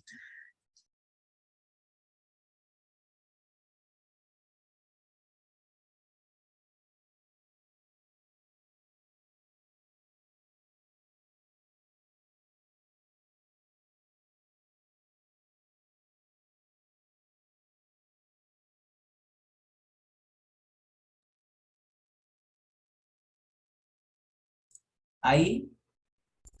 Sí, profe, ahí sí se ven. Perfecto. Es que parece que cuando se sale de la pestaña como que se va a negro el video, pero sí se escucha. ¿Pero que el video se le fue a negro? Sí, solo el video, pero la página no. Ah, perfecto, ya. Entonces lo mantengo acá. Denme un segundo. Buenas tardes, estudiantes de carrera y profesor. Les habla Benjamín Jara y hoy junto con mis compañeros de grupo Brunella Bustamante, ¿Ahí todo bien? Sí, profe, todo bien. Muy bien. Catalina Conde, Nicolás Mamani, Jared Mena, Melanie Moyo y Fabián Ortiz, vamos a exponer sobre lo que es la protección radiológica. También vamos a pasar temas tales como los orígenes e historia de los rayos ionizantes, los principios fundamentales de la protección radiológica, el marco legal y normativa vigente sobre el uso de la radiación ionizante en el campo laboral, los tipos de rayos y sus efectos en la salud, entre otros. Para empezar, ¿qué es la protección radiológica? Bueno, como ustedes ya saben, entre todas las aplicaciones para la radiación ionizante, su uso histórico en el área de la salud es la que más destaca. Debido a esto, organismos internacionales se unen y se esfuerzan proponiendo normas básicas que pueden usarse de referencia, facilitando el uso de las técnicas radiológicas y reduciendo efectivamente el riesgo por la dosis de exposición. Para la implementación de estas recomendaciones, el Comité Internacional de Protección Radiológica y el Organismo Internacional de Energía Atómica proponen la aplicación de 3 principios básicos que veremos más adelante. Estos principios son aceptados globalmente como los requisitos elementales para la seguridad radiológica. A continuación, mi colega Fabián Ortiz les relatará acerca del origen de los rayos ionizantes y su uso a lo largo de la historia. El descubrimiento de los rayos ionizantes fue uno de los hechos más trascendentales de la historia de la ciencia médica. Este descubrimiento se aplicó en múltiples campos de la humanidad como la investigación, la industria y la radiología. A raíz de esto fue necesario analizar los daños que pueden generar estos. De esta manera se vieron la necesidad de establecer medidas protectoras para asegurar un nivel adecuado de la protección al ser humano. Esto constituye el origen de la disciplina conocida como la protección radiológica. A lo largo de la historia, médicos, tecnólogos, enfermeros, dentistas y otro extenso grupo de profesionales han usado radiaciones ionizantes con finalidades médicas y terapéuticas. Desde sus inicios a finales de los 30, la reducción de la dosimetría de los profesionales expuestos ha ido decreciendo también al ritmo que marcaban las innovaciones tecnológicas y aplicaciones médicas. A continuación, se describe la evolución de la protección radiológica de modo cronológico y atendiendo a los diferentes descubrimientos, desarrollo y aplicaciones de las medidas de protección radiológica. Los primeros descubrimientos en el campo de las radiaciones ionizantes, como el tubo de Crookes en el año 1879, pusieron en alerta a la comunidad científica por la aparición de enfermedades como el cáncer de pulmón en mineros por la inhalación de gas radón. El descubrimiento de los rayos X entre los años 1895 y 1914 según iban apareciendo los descubrimientos de Röntgen, Becquerel y Curie, también lo hacían las dudas sobre los efectos adversos que esta energía podía tener sobre la salud. Los primeros tratamientos con radiaciones ionizantes aparecen en las publicaciones de 1904. La fascinación e interés económico por la industria emergente hicieron eclipsar los efectos nocivos que no aparecieron de manera inmediata. En un principio no fueron atribuidos a los efectos radiobiológicos. Las primeras quemaduras, dermatitis, inflamación y pérdida de cabello fueron debidas a la exposición. Aparecen nombres como Conrad Fuchs, desarrolló guías para prevenir los efectos nocivos de los rayos X. Estos incluían reducir el tiempo y la distancia con respecto a los tubos de emisión. Posteriormente, el dentista W. Rollins se considera uno de los pioneros en el descubrimiento de los efectos tardíos a través de sus experimentaciones con alemanes.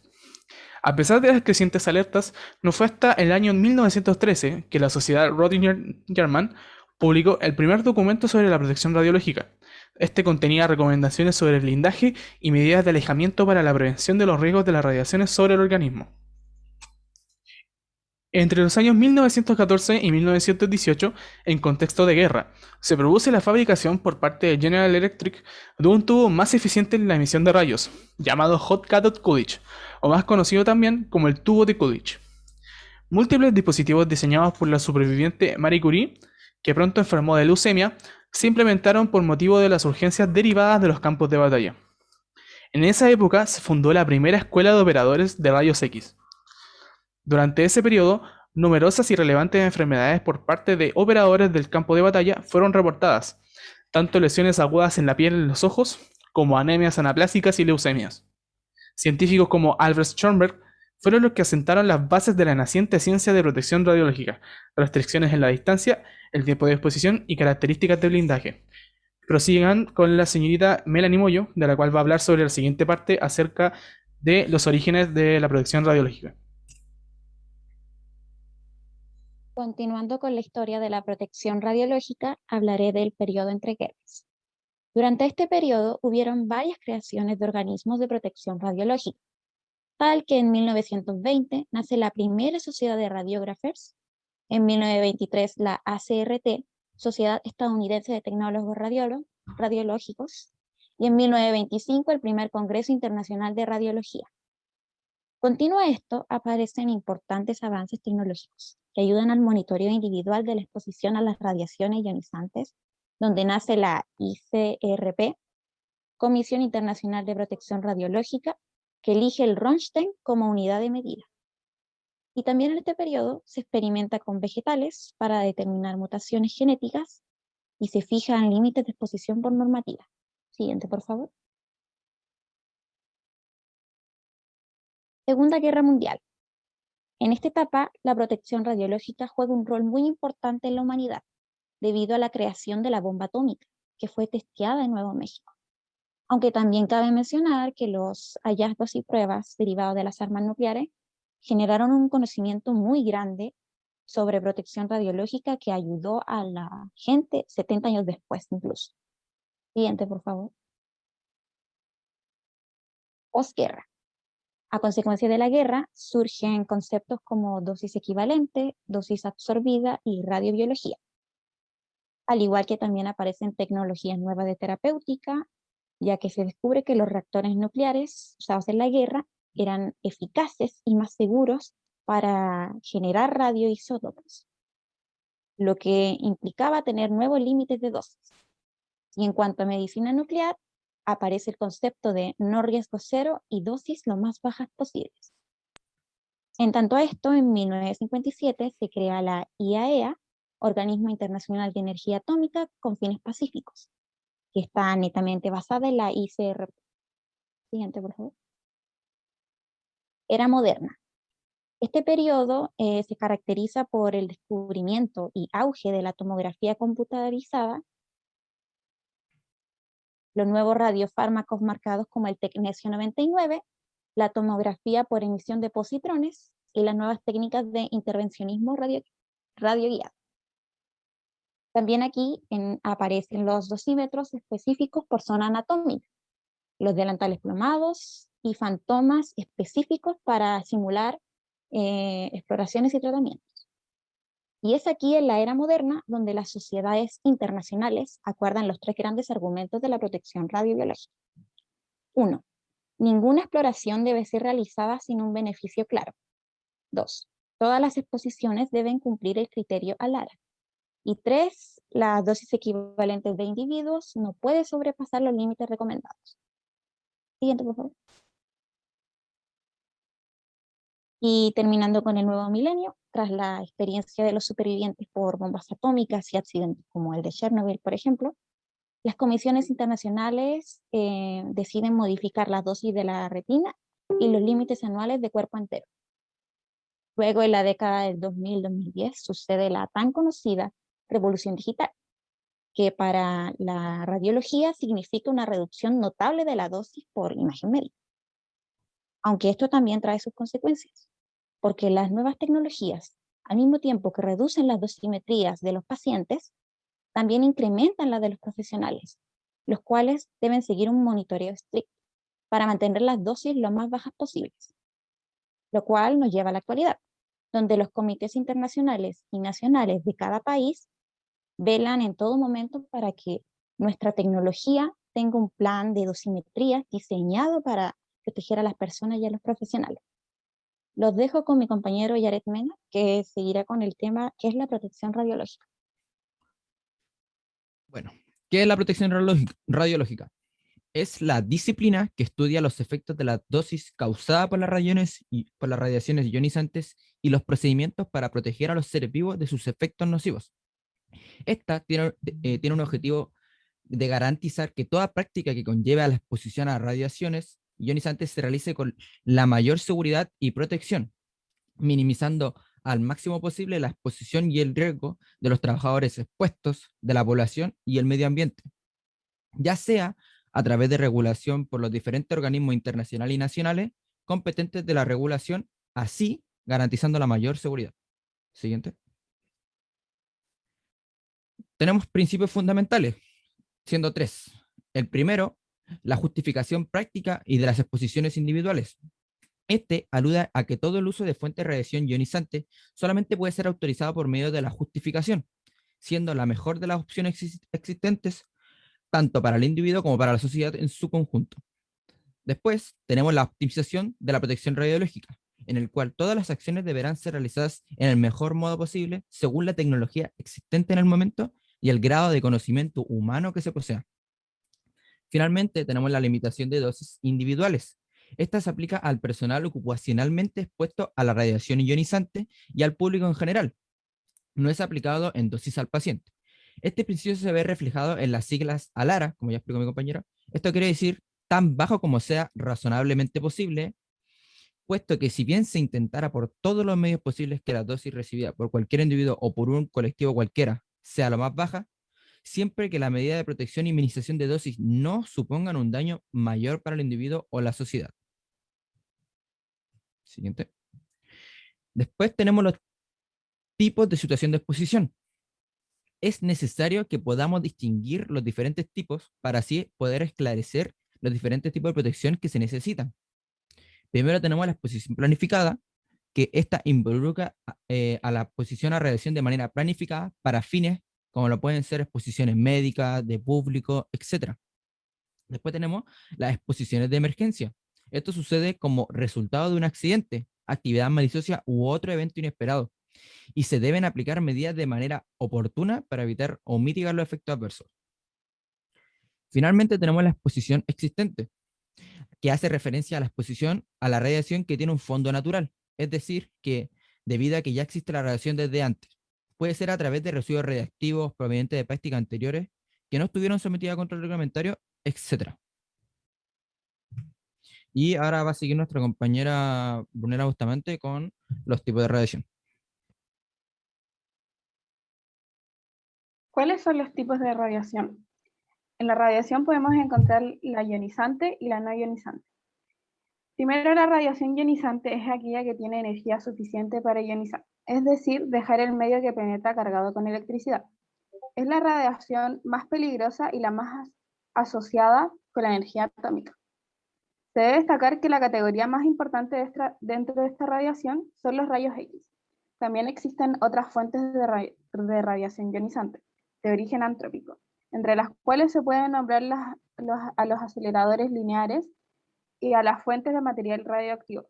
Sin embargo, también existen las fuentes naturales de radiación ionizante, tales como los rayos cósmicos, radiación natural del suelo y del aire. Por otro lado, se encuentra la radiación no ionizante, nombre que se aplica a una clase de radiación más ignorada en el espectro electromagnético, incluidas las frecuencias de radio, TV y de microondas. Estos fenómenos son cada vez más importantes en las aplicaciones industriales. La radiación es energía que proviene de átomos inestables sometidos a la desintegración radiactiva o puede ser producida por máquinas.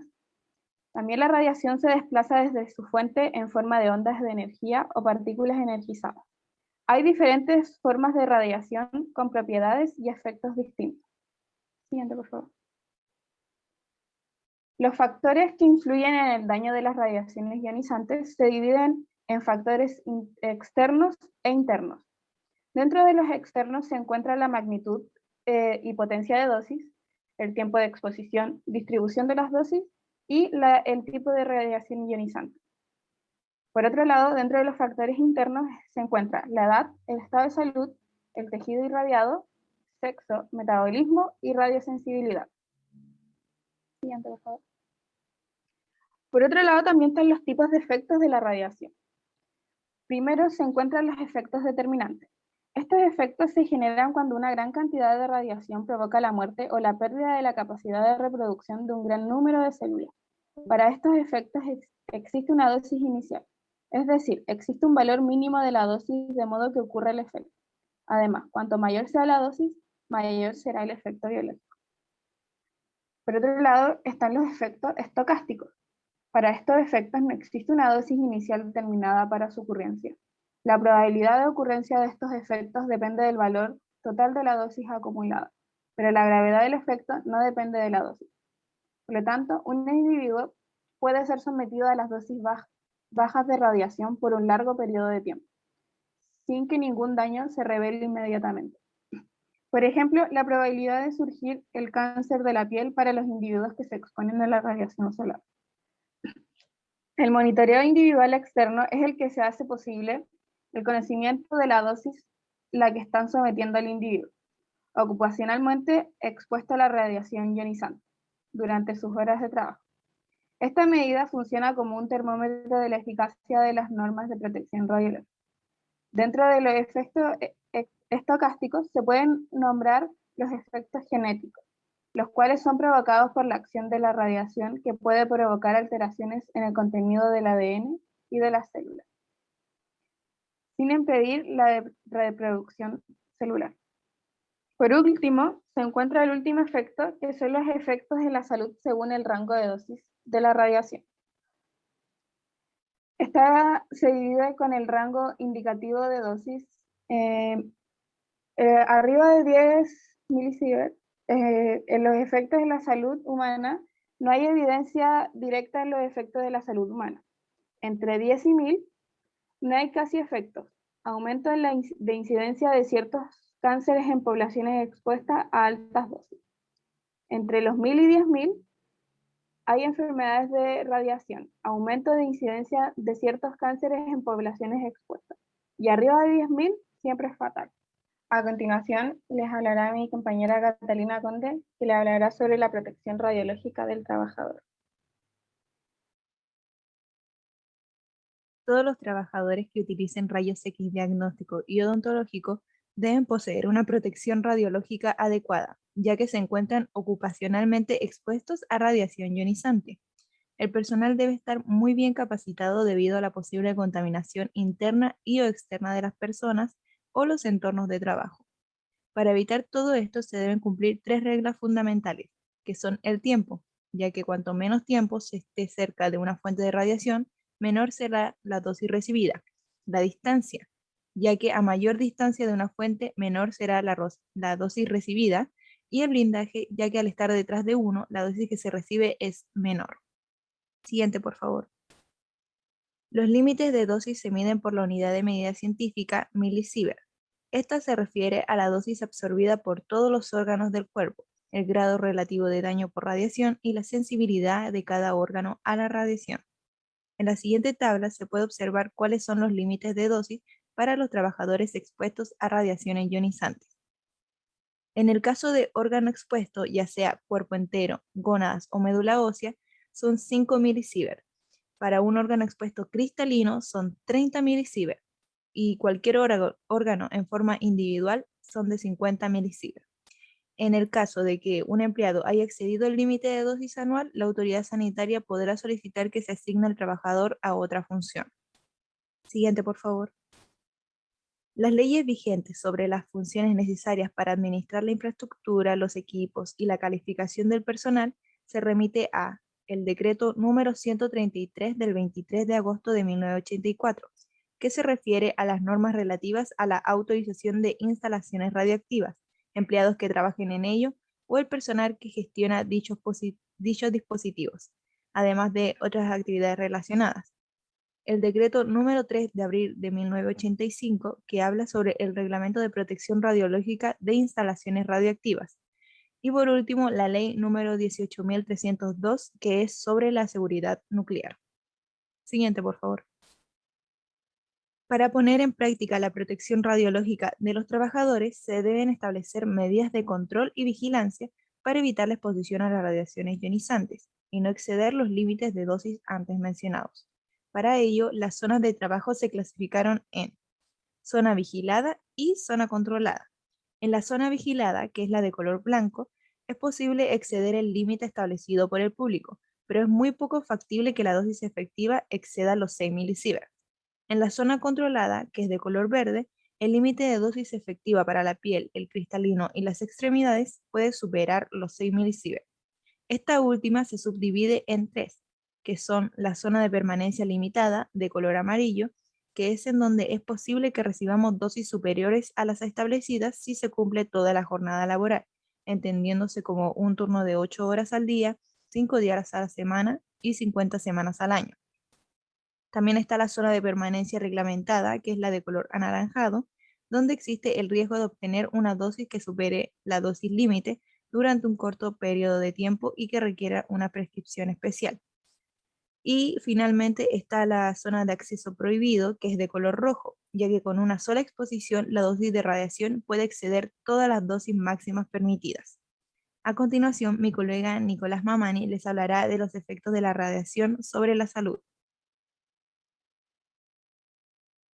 Buenos días, compañeros y profesor. Prosiguiendo con la exposición, les hablaré de los efectos de la radiación sobre la salud.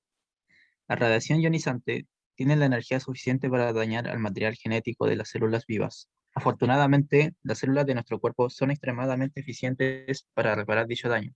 Si no se llegase a reparar el daño correctamente, la célula puede morir o volverse cancerosa. La exposición a niveles muy altos de radiación, por ejemplo, por estar cerca de una explosión atómica, puede causar efectos agudos sobre la salud, entre ellos quemaduras de piel y síndrome de radiación aguda. También puede provocar efectos a largo plazo en la salud, como cáncer y enfermedades cardiovasculares. Si bien la exposición a los bajos niveles de radiación presentes en el medio ambiente no causa efectos inmediatos en la salud, es un factor secundario de riesgo general de cáncer. Siguiente, por favor. ¿Qué es el síndrome de radiación aguda? Bueno, es un síndrome causado por la exposición a un nivel alto de radiación en un breve periodo de tiempo. Sus síntomas son vómitos y náuseas, incluso la muerte en los días o semanas posteriores. Se requiere una exposición muy alta para causar este síndrome, más de 75 radianes, que son equivalentes a 0.75 grays. Dicho nivel es equivalente a recibir una radiación de 18.000 radiografías de tórax distribuidas en todo el cuerpo en un breve periodo de tiempo. Este síndrome es poco frecuente y se produce por acontecimientos extremos como una explosión nuclear o bien por contactos accidentales de una fuente altamente radiactiva. Siguiente, por favor. La exposición a bajos niveles de radiación no causa efectos inmediatos en la salud, pero puede aumentar el riesgo de cáncer a lo largo de la vida. Ha habido estudios que llevaron un registro de grandes cantidades de personas expuestas a la radiación, incluso sobrevivientes a la bomba atómica y trabajadores de la industria de la radiación. Los mismos demuestran que la exposición a la radiación aumenta la posibilidad de contraer cáncer y el riesgo aumenta directamente con la dosis. Según los expertos en seguridad contra la radiación, la exposición a radiaciones de 5 a 10 REMS normalmente no produce efectos perjudiciales para la salud, porque la radiación inferior a estos niveles es un factor secundario para el riesgo general de cáncer. Siguiente, por favor. Vías de exposición. Para calcular los efectos de la radiación sobre la salud, es importante comprender tanto el tipo de radiación recibida como la forma de exposición de la persona y el tiempo de exposición.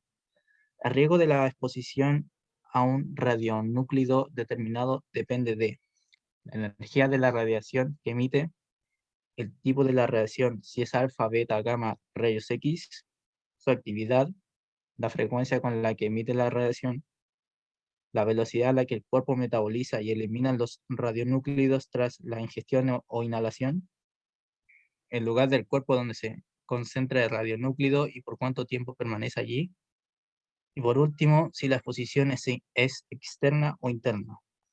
La exposición externa es cuando la fuente radiactiva está fuera del cuerpo. Los rayos X y gamma pueden atravesar el cuerpo y depositar energía a la célula. Y la exposición interna es cuando el material radiactivo ingresa al cuerpo por medio de la ingestión de un alimento, bebida, la respiración o la inyección.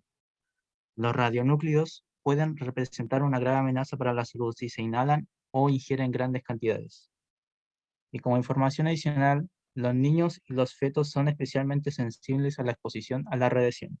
Las células de los niños y los fetos se dividen rápidamente, por lo que brindan más oportunidades de que la radiación perturbe los procesos y cause daño celular. La EPA tiene en cuenta esta diferencia de sensibilidad por edad y sexo cuando revisa las normas de protección contra la radiación.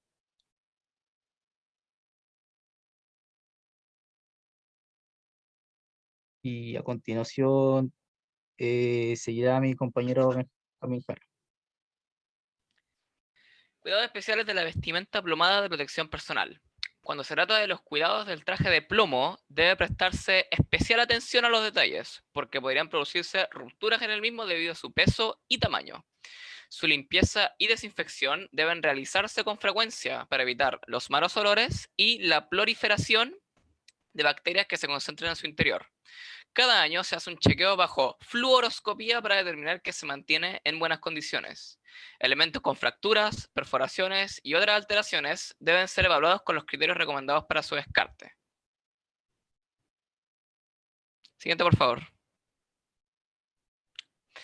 Para finalizar, la conclusión más completa que se puede llegar a dilucidar es que el estudio de la radiación es uno de los cimientos más importantes de la ciencia, pero que pueden llegar a tener consecuencias trágicas, como demostró la misma historia.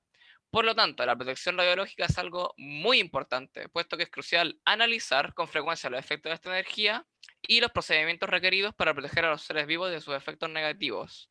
En efecto, la mayor forma de prevenir todo lo anterior mencionado se reduce a nada más que educar, enseñar y formar a profesionales con un entendimiento de lo que significa manipular esta energía y la capacidad de prevenir sus consecuencias a través del conocimiento sobre los efectos de la misma. Es muy urgente mantener un constante estudio relacionado a las protecciones radiológicas, con tal de ir mejorando las capacidades de prevención e ir actualizando las diferentes normativas de seguridad. Bueno, como finalmente nuestra mención científica es de George Bernard Shaw, que dice que la ciencia nunca resuelve un problema sin crear otros 10 más. Nosotros elegimos citar esta frase porque se relaciona perfectamente con lo abordado en este trabajo, el cómo una de las maravillas más importantes con respecto a la ciencia de los últimos años surge una problemática como lo son los mismos efectos secundarios de la misma, generando así la rama que nosotros abarcamos y que estudia todo esto, que sería las protecciones radiológicas. Muchas gracias, compañero. Eso sería todo.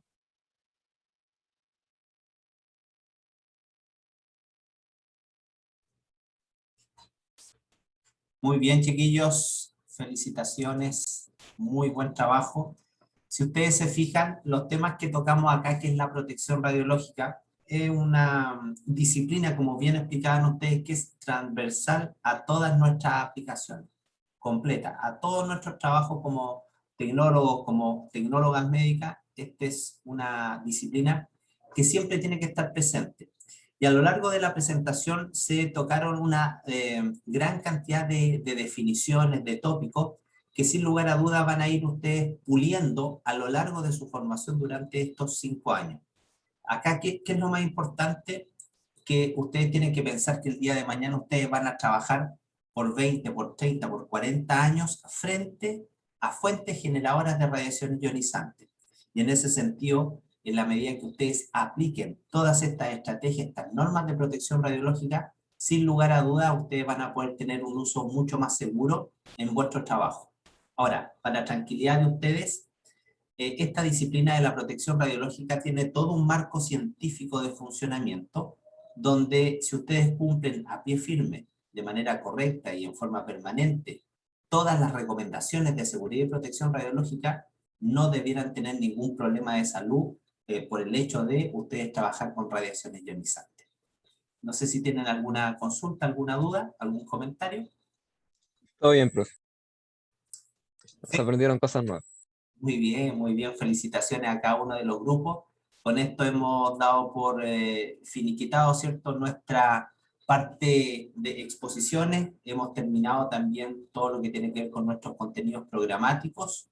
Nos estaríamos juntando la próxima semana en el horario normal de clases para realizar la evaluación.